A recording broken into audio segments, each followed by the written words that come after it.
shift was almost imperceptible at first. It began, as all truly terrifying things do.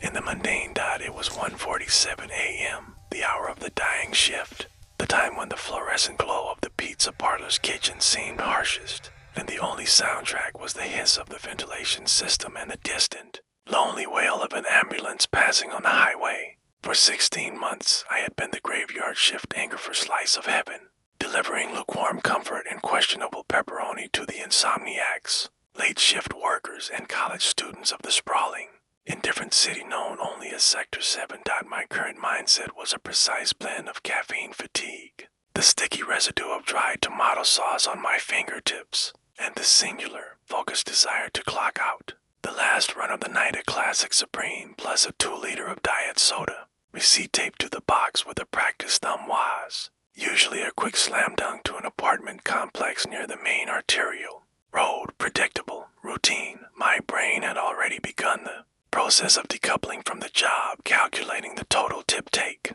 and mentally cueing the comfort of my own saggy armchair. But the ticket, spat out by the ancient thermal printer which always sounded like a dying snake, had the address 14 Ode to Riverbend Terrace. I froze. Riverbend Terrace. The name itself was wrong. It sounded too manicured, too expensive, too quiet for a typical delivery radius, which usually comprised cinder block multifamily units and neon-blasted strip malls. Critically, the route my internal memory mapped out instantly rejected the address. I knew Sector 7 like the back of my hand, a map etched in traffic patterns, streetlights that flickered, and aggressive potholes. There was a Riverbend Drive, a sprawling, soulless development of McMansions built 20 years ago, and now slowly decomposing into suburban blight. But no Riverbend Terrace. I glanced over at Maria, the lone dispatcher, whose face was illuminated solely by the sickly blue light of her monitor. She was chewing gum with the relentless, rhythmic intensity of a machine. "Hey, Maria, where's 14 Ode to Riverbend Terrace?" I asked, tapping the paper. "I don't recognize the street." She didn't look up. "New subdivision, probably. The system updated the service area last week. Just followed the GPS, Miles. It's the last one. Go." Her tone, curt and dismissive, was enough. The system, the infallible, profit-driven digital oracle that dictated our routes, our service area, and our paychecks. The system said the address existed. It existed. My internal map, built on months of concrete experience, was simply obsolete. I grabbed the keys, the oversized thermal bag, and the plastic pouch of soda, walking out into the biting late-night air. 2008 Corolla, my faithful steed of low-wage commerce, smelled faintly of old leather and garlic. The mundane was asserting itself forcefully, attempting to smother the small, fluttering sense of unease. I plugged the address into the old GPS unit mounted on the dash. The unit hesitated. It didn't just calculate the route.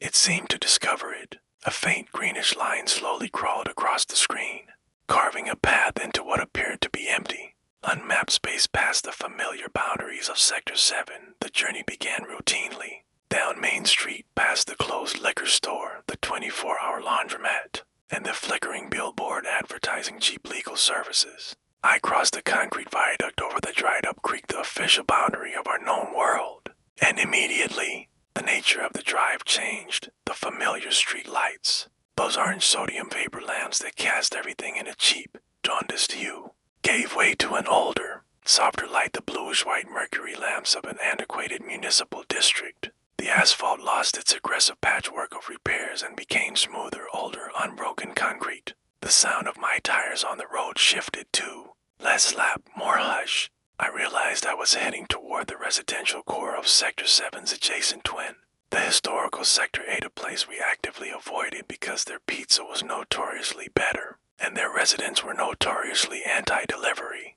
This wasn't just a new subdivision.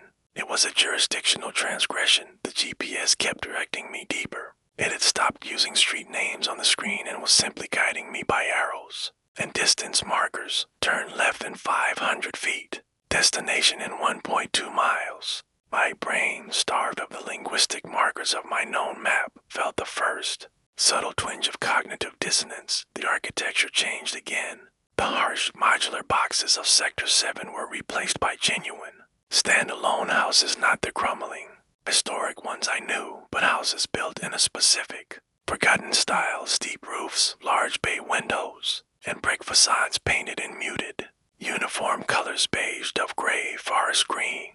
They had a uniform, quiet perfection that felt deliberately curated, almost theatrical. And they were silent. No barking dogs, no distant sirens, no porch lights left on by mistake.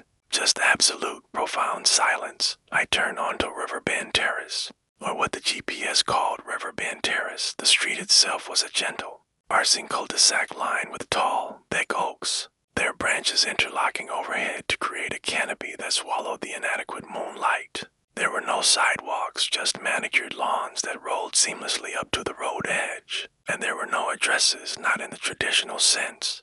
No reflective numbers on the curb, no brightly painted mailboxes. Just a row of identical silent houses dot my breath hitched. The GPS announced, destination reached. 1402 Riverbend Terrace. But which house was it? I slowed the Corolla to a crawl, the only engine noise in the entire silent corridor. Houses looked like stage props waiting for the curtain to rise. They were all immaculate, all dark, and all profoundly unsettling in their stillness. There was no sign of life, not a single illuminated window, not even the faint blue flash of a television set visible through a gap in the curtains. I stopped the car exactly where the GPS instructed me to, directly in front of a house that was. Somehow, the most unsettling of all, it was a two-story. Pale gray Victorian revival, meticulously maintained. Yet it lacked the character markers that every house acquires over time. No garden gnomes, no rusty basketball hoop, no half-raked pile of leaves. It was perfectly generic, and it was unfamiliar. I had delivered to thousands of houses in this city. Even the new, blank subdivisions had a template, a rhythm, an echo of something I had seen before. This house, however, felt manufactured in a vacuum. It had no context in my memory. It simply was. I knew with the cold certainty of instinct that I had never driven down this road, never seen this facade, never approached this porch. My rational mind tried to argue it's just a new neighborhood, Miles. You're tired, but my gut screamed that this place was an aberration, a physical anomaly superimposed onto my known reality. I killed the engine. The resulting silence was immense, deafening. My ears strained, waiting for a sound to break the stillness, a cricket, a distant car, anything. Only the faint, dying tick-tick-tick of the Corolla's cooling engine offered any sign that time was moving. I looked at the pizza box, supreme, a standard order, mundane object that felt grotesquely out of place in this profound quiet. My hand went to the door handle, but I hesitated. The routine had failed. The usual psychological script for a delivery: get out, walk fast, get cash. Get back had been interrupted. I glanced back at the pizza box one more time, running my thumb over the taped receipt. I needed to confirm the name. The name on the receipt was Jones. The Jones family, I murmured, tasting the name. Generic, disposable. It fit the house perfectly. I took a deep breath, grabbed the pizza bag and the soda, and stepped out of the car. The temperature drop was immediate and sharp. The air here was colder, damper, carrying the faint, clean scent of wet earth and something else, something mineral, like concrete dust or freshly turned soil. The sound of my shoes crunching softly on the smooth asphalt seemed aggressive, loud, a violation of the neighborhood's determined silence. I walked up the short, immaculate driveway. No gravel, no cracks. The front porch was simple, white-painted wood, completely unadorned. No welcome mat, no ceramic planters, no holiday decorations, despite the season. The house was a blank slate waiting to be written upon. As I reached the porch, I noticed a single light source. Not a porch light, but a small, rectangular panel of light emanating from the glass insert of the front door. It wasn't the warm yellow of incandescent bulbs, nor the harsh white of LEDs. It was a pale, neutral, almost sickly gray light. It looked like light struggling to exist. I placed the thermal bag down carefully on the porch floor. The pizza box felt hot against the cold wood. I reached for the doorbell, and then I saw the detail that finally tripped the alarm system in my exhausted, rationalizing brain. On the front window, obscured slightly by sheer gray curtains, was a faint sticker. A sticker that the Jones family or any resident of 1402 Riverbend Terrace shouldn't have. It was a slice of heaven loyalty sticker. It was a small, grinning cartoon image of a chef holding a pizza peel surrounded by stars. We only gave those out to customers who had placed over 50 orders in a year. They were rare, distinct, and only given out to our most reliable local customers, the ones whose addresses were etched deep into my 16 months of experience. But this was an unfamiliar house. This was a wrong address. How could they have earned that sticker? The cognitive dissonance was immediate and physically sickening. My heart started thumping hard against my ribs, a loud, frantic drumbeat in the profound silence. My hand hovering near the doorbell, I retreated a half step. I tried to connect the dots. New system update. Transferred loyalty data. They moved in last week. But the logic felt flimsy, cheap. The sticker felt like a deliberate mistake, a planted seed of familiarity designed to draw me in. I took a picture of the door with my phone, not for evidence, but for proof of the anomaly. The phone's flash illuminated the porch for a split second, revealing the perfect smooth grain of the wood dot. I finally pressed the doorbell dot. It did not chime. It did not buzz. It emitted a single low, resonant tone, a sound that wasn't electronic or mechanical, but acoustic, deep, and slightly mournful. It felt less like a notification and more like an invocation. I waited. The silence returned, immense. I counted slowly, the way veterans of the graveyard shift are trained to. 1001, 1002, 1003, at 1009. The sound of movement came from inside. It wasn't the scuff of shoes on carpet or the squeak of a floorboard. It was a slow, heavy drag, the sound of something large and dense being pulled across a smooth surface. It stopped directly behind the door. The gray light in the glass panel did not change, but the atmosphere behind the door became palpably heavier, denser. I felt the distinct, uncomfortable sensation of being watched not through a peephole, but through the solid, unmoving wood. Then the lock mechanism disengaged. It wasn't a quick, mechanical click of a deadbolt. It was a slow, agonizing grind, the sound of metal reluctantly separating from metal, a sound that felt ancient and rusty. The door finally opened. Quickly, not welcomingly, but slowly, deliberately, stopping exactly 1 foot from the frame. The man standing in the doorway was unremarkable. Mid-50s, average height, wearing a perfectly clean gray cotton t-shirt and dark sweatpants. He had thin, light brown hair combed neatly across his scalp. His face was round, his skin pale, almost translucent in the weak gray light from behind him. He had the passive, slightly vacant expression of someone who had been recently woken from a very deep, medicinal sleep. He didn't speak. He didn't blink. He simply extended a hand, palm up, in a gesture that was utterly devoid of expectation or emotion. It was a gesture of receipt. I stepped forward, adrenaline making my movements jerky. Slice of heaven, supreme in a diet, I stammered, holding out the pizza bag. That's 30 to 50. The man's eyes, light brown and slightly too large, remained fixed on mine. They didn't move to the pizza or the soda. They registered my face, my uniform, my presence. His hand, still extended, rotated slightly. In his palm, nestled perfectly on the lifeline, were 3 crumpled $10 bills and 2 quarters, $30.50. Exactly $2 short of the total dot. My exhaustion immediately wrestled with my professionalism. $2 on the last run. I was trained to point out the shortage, to wait for the customer to sheepishly find the change. It was part of the routine, but something about the man's absolute stillness, the unnerving perfection of the pre-counted, slightly short funds, made the words catch in my throat. I couldn't bear to break the profound silence with an argument over $2. That's fine, I heard myself say, the words feeling foreign and small. Keep the change. The man didn't acknowledge the statement. His hand remained open, waiting. I placed the hot thermal bag into his hand. His fingers closed round the bag, not quickly, but with a slow, deliberate strength that suggested immense patience. He didn't look down at the pizza. Thank you, sir. Have a good night, I mumbled, already backing away.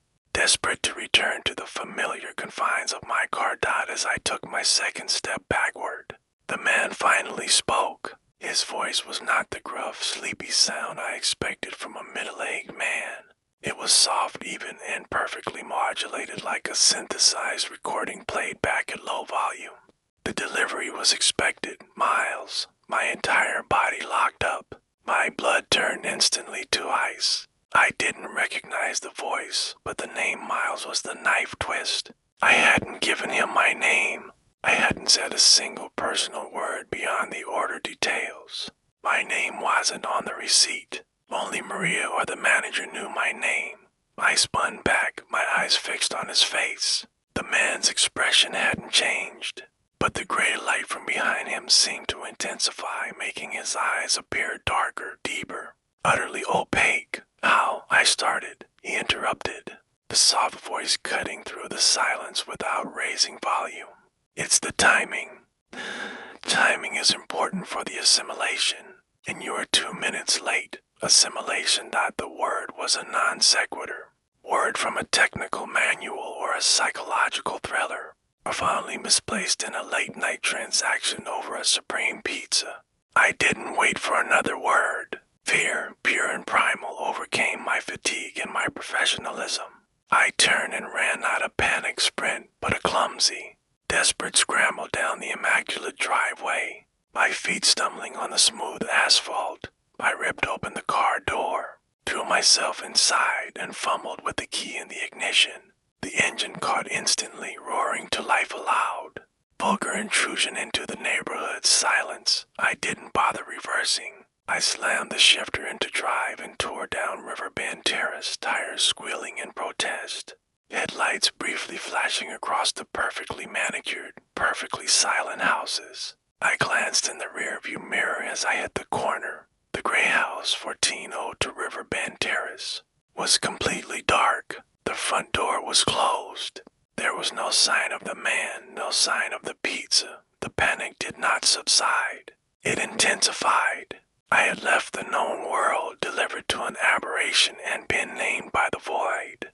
I drove for 20 minutes, heart hammering, until I reached the familiar orange glow of the sodium lamps. The sight of the flickering billboard, the chaotic traffic of Main Street, and the sound of distant sirens was a shocking, comforting return to reality when I finally pulled into the empty, cracked parking lot of Slice of Heaven. Maria was gone.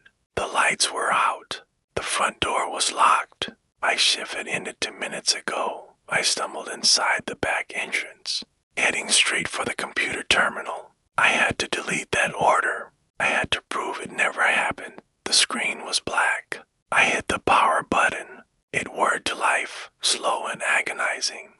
I navigated through the labyrinthine interface. Orders placed, orders delivered, order history. I found the transaction easily. Order number 447, time 1:47 a.m. Item Supreme Pizza, Diet Soda, address 1402 Riverbend Terrace. Customer, Jones.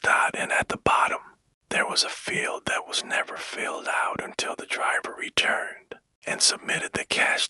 Tip received. $2.00. The transaction had been marked complete, but where did the $2 come from? He was short. He only gave me $30.50. I had eaten the $2, dismissing the shortage in my panic. The receipt should have shown $30.50 received. I stared at the screen, sweat cooling on my brow. The system insisted the Jones family had paid the full amount plus a $2 tip. I ran my hand through my hair, utterly bewildered. I needed coffee. I needed sleep. I needed to pretend the last or hadn't happened. I went to the employee locker room to retrieve my jacket. The fluorescent tube above the bank of lockers flickered, struggling to maintain its light. I reached for my locker, number 14, and then I saw it, taped neatly, perfectly flat to the front of the steel door of my locker. Number 14. It was a small, grinning cartoon image of a chef holding a pizza peel, surrounded by stars, a Slice of Heaven loyalty sticker. My stomach dropped into the frozen depths of the earth. I hadn't touched the locker since before I left on the run. The sticker hadn't been there. My mind raced. Did I put it there myself earlier in the night in a bout of forgetfulness? No, we only had that stack of stickers at the cash register. I had been nowhere near the register. I realized I couldn't remember a single thing about the transaction beyond the man's opaque eyes and the chilling synthesized sound of his voice. I couldn't remember leaving the sticker on the porch. I couldn't remember him taking it. I touched the glossy surface of the sticker. It felt warm. I tore it off the locker door, crumpling it instinctively in my hand. Then, I looked down at the floor. Next to the crumpled sticker was a small, almost invisible piece of white paper. I knelt, my knees protesting against the cold tile floor, and picked it up. It was a fragment of the order receipt. Not my copy, but the customer's copy torn off the bottom of the main ticket. It was slightly greasy from the pizza box. On the bottom, printed clearly in the thermal ink, was the small, final line of text, the line that was always blank on the customer's receipt, until the amount was processed by the system. Tip $2, but scrawled faintly beneath the printed line, in a light brown ink that looked eerily like diluted blood, was a single handwritten word, Miles. I dropped the paper as if it were burning my fingers. The man in the gray house, the man who knew my name, knew the specific timing, and knew exactly how much cash to present. Despite the system error, he hadn't just seen me, he had known me. I realized the sticker wasn't a warning or an anomaly. It was a marker. Physical item from my known world placed in an unknown world, then returned to my space. A contamination of my reality. The transfer was complete. The house 1402 Riverbend Terrace was a decoy. The customer, Mr. Jones, was a placeholder. The entire routine was an elaborate timed delivery for one specific package, me. They wanted me to complete the run. They needed the transition to be routine, the violation to be internal. They needed the address to be unfamiliar, but the sticker to be familiar. The cognitive dissonance was the tool of assimilation. I thought back to the sound the door lock made, that slow, grinding drag of metal on metal. It wasn't rusty. It was separating from a deep, pressurized containment. I looked around the empty, silent locker room. The flickering fluorescent light, the source of the high-pitched hum I hated, suddenly seemed to vibrate with a malignant intelligence. The air was cold, the silence vast. I realized I couldn't go home. Home was now contaminated. Home was where the identity was stolen, where the assimilation would complete. The man knew my name. He knew my timing. He knew where I lived. The pizza delivery was over. Package had been delivered, but the delivery had only just begun. I grabbed my jacket. I needed to see the route again. I needed to find out who ordered the pizza, not the Supreme, but the order of me. I needed to find the original location of 1402 Riverbend Terrace, the real house. The real people who lived there before they were replaced by the perfectly silent mannequins. I walked back out to the terminal. Deleting the order was no longer an option. It was a record, a proof. I noticed something strange on the map display. A faint, almost invisible data layer that Maria must have accidentally activated. It showed the original boundaries of the service area before the system update. I zoomed in on the Riverbend area. There was Riverbend Drive, Riverbend Lane, Riverbend Way, but no Riverbend Terrace. I kept zooming, increasing the magnification until the pixels blurred into abstract colored blocks. Then I saw it, a single, tiny anomaly. A data node, a single address point that the system had designated as 1402 Riverbend Terrace. It wasn't a street. It wasn't a subdivision. The data point was located directly over the Sector 7 Municipal Cemetery, the oldest, most sprawling, most forgotten cemetery in the entire area. Bordering the dried-up creek, the house, the perfect, silent gray house, was built on top of the dead. It was a structure of pure, organized silence, a house with no history, no character, built to facilitate one single, final delivery. The man in the gray shirt, the gray light, the quiet perfection. He hadn't just woken up. He had been unearthed, and the tip he left, the $2 short, the precise amount, was a deliberate act of unsettling perfection. He knew the cost of the routine, and he gave exactly the value of the routine. Subtracting the value of my attention, I stood there, the weight of 16 months of mundane service crushing down on me. I was the vehicle. I was the bridge. was the final link between the dead and the living.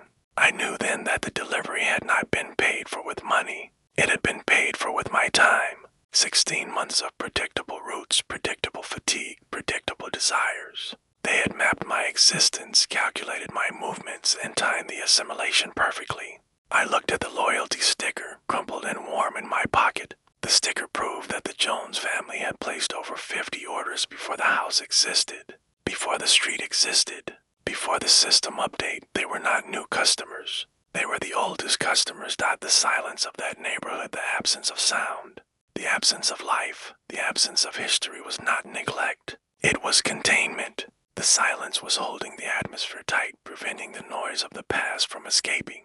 I got back into the Corolla. The scent of old leather and garlic no longer felt comforting. It felt like a trap. I needed to drive. I needed to escape the boundaries of Sector 7, the map of my assimilation. I started the engine, pulling out of the parking lot and back onto Main Street. I drove past the laundromat, past the billboard, past the liquor store. I crossed the viaduct over the dried-up creek dot, and then I saw the light.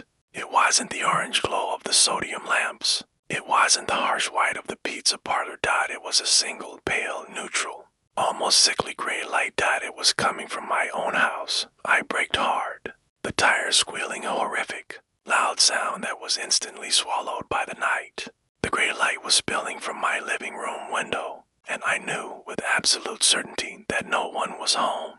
I lived alone. The windows of my house, my familiar house, my safe house, now looked large and empty, reflecting the gray light outward. The man had not needed my address. He had merely needed my timing. He had been 2 minutes late because I was 2 minutes late. The transaction was complete, and the package, the assimilation, had been delivered to the final destination. My house was no longer my house. It was 1402 Riverbend Terrace. It was the structure of silence, the place where things waited. I pulled out my phone, hands shaking, and called the one number I knew by heart. My mother's number. It rang once, twice, then a click. A voice answered. It wasn't my mother's voice. It was soft, even, and perfectly modulated, like a synthesized recording played back at low volume. Call was expected. Miles, and then the voice changed, shifting into a familiar, slightly strained tone. The voice of the man in the gray shirt. We just finished assimilating the Supreme.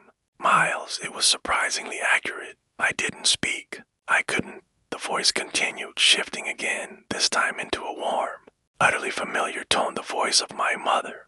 Why don't you come home, sweetheart? We have so much to catch up on. We've been waiting 15 years for this delivery. I dropped the phone. It shattered on the floorboard of the Corolla, the sound of breaking plastic swallowed by the night. I looked back toward my house, illuminated by that sickly gray light. The pizza delivery was over. Routine was completed. The assimilation was final. I was the only one left standing on the wrong side of the door.